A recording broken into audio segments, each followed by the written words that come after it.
सी कहानी एक sales manager की जो पिछले 2-2.5 साल से कंपनी में काम कर रहा था।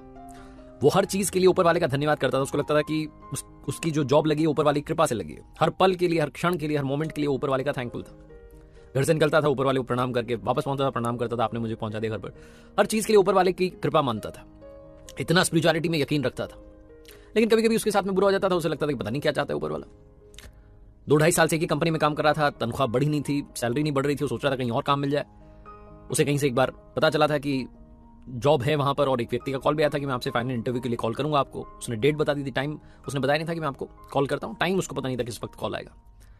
तारीख जो थी वो आने को थी। अगले दिन उसे वो इंटरव्यू के लिए कॉल आने वाली थी। बहुत एक्साइटेड था कि इस कंपनी से पीछा छूटेगा। उसने थोड़ा जल्दी का अलार्म लगाया सुबह के लिए कि जल्दी जगूंगा, तैयार होकर फर्स्ट क्लास इंटरव्यू के लिए। उसने दिमाग में रख लिया क्या क्या सवाल पूछ सकते हैं, क्या जवाब देने, सब कुछ। लेकिन अगली सुबह जब वो जगा तो जिस समय का उसने अलार्म लगाया था सुबह 5 बजे का, वो पता नहीं कब बजी 5, उसकी नींद खुली 7, 7:30 बजे। वो लेट हो रहा था। उसे गुस्सा आने लगा कि पता ही नहीं चला अलार्म कब बज गया।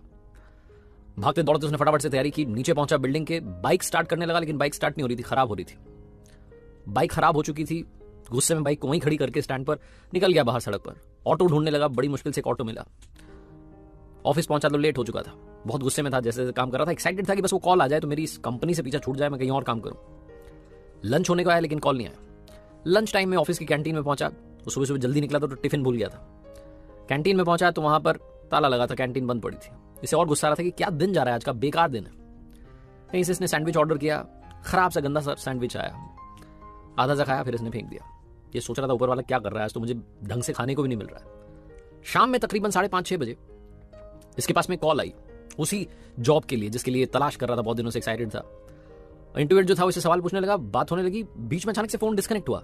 इसने अपना फोन देखा तो फोन डेड पड़ा था, बंद हो गया था। इसे बहुत गुस्सा आ रहा था कि फोन को भी अभी खराब होना था। फाइनली दिन खत्म हुआ। शाम में जब घर जा रहा था सोच रहा था कि जाकर के आराम करूंगा, बहुत हो गया, पूरा दिन सर दर्द रहा मेरा। घर पहुंचा, खाना वाना खा करके बिस्तर पर पहुंचा और बिजली चली गई। अब इसका गुस्से का पारा और बढ़ गया कि ऊपर वाले मैं आपको इतना मानता हूं, इतना चाहता हूं, आप क्या कर रहे हैं मेरे साथ। गुस्से में पता नहीं कब इसको नींद लग गई और सपने में भगवान से बात कर रहा था और भगवान से कह रहा था आप क्या चाहते हैं मेरे साथ। मैं आपका इतना बड़ा भक्त हूं, इतनी पूजा पाठ सब कुछ करता हूं, आप पता नहीं क्या कर रहे हैं। आज का दिन कितना खराब था। अलार्म नहीं बजा, बाइक खराब हो गई, ऑटो बड़ी मुश्किल से मिला, कैंटीन बंद हो गई, टिफिन नहीं लेके गया, सैंडविच गंदा था, कॉल आया तो फोन बंद हो गया, घर आकर के सोने लगा तो यहां पर बिजली चली गई। क्या चाहते हो आप। भगवान ने कहा जो आज हुआ वो सब मेरी मर्जी से हुआ। मैंने जानबूझकर के अलार्म कब बजा तुझे पता ही नहीं चलने दिया। तेरी बाइक मैंने ही खराब कर दी। मैं चाहता था कि तू देरी से पहुंचे, क्योंकि अगर तू बाइक से जाता तो तेरा एक्सीडेंट हो जाता। आज तेरा एक्सीडेंट होना लिखा था। अच्छा हुआ कि कैंटीन बंद थी, क्योंकि उसका खाना खराब हो चुका था, तुझे बीमार कर देता बहुत ज्यादा। और वो जो कॉल आई थी ना जिसकी वजह से तू बड़ा परेशान हो रहा है कि मेरी बात नहीं हुई, वो एक नंबर का घोटालेबाज है, नौकरी के नाम पर तुझे ठगने वाला था, इसीलिए तेरा फोन मैंने बंद करवा दिया।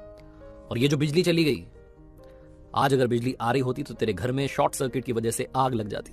तू मेरा बहुत बड़ा भक्त है ना, इसलिए तुझे बता रहा हूं, सबको नहीं बताता हूं। और हाँ, याद रखना, तू मुझ पर भरोसा करता है तो भरोसा करता रहे। जिंदगी में कभी भी तेरा बुरा नहीं होने दूंगा। अचानक से इसकी नींद खुली और ये ऊपर वाले को फिर से थैंक यू करने लगा। लाइफ में कई बार हमें लगता है कि हमारे साथ में बुरा हो गया, गलत हो गया, ऐसा नहीं होना चाहिए था। लेकिन अगर आप पलट के देखेंगे पिछले कुछ सालों में तो आपको लगेगा कि जो हुआ ठीक ही हुआ, आपके फायदे में हुआ। हर पल के लिए, हर क्षण के लिए ऊपर वाले का शुक्रिया अदा करते चलिए। बस यही इस कहानी से कहना चाहता हूं, क्योंकि जैसा मैंने शुरू में कहा, ऊपर वाला वो नहीं करता जो हमें अच्छा लगता है, बल्कि वो करते हैं जो हमारे लिए अच्छा होता है। एक बार फिर से कहूंगा, ऊपर वाले के आशीर्वाद के साथ अपनी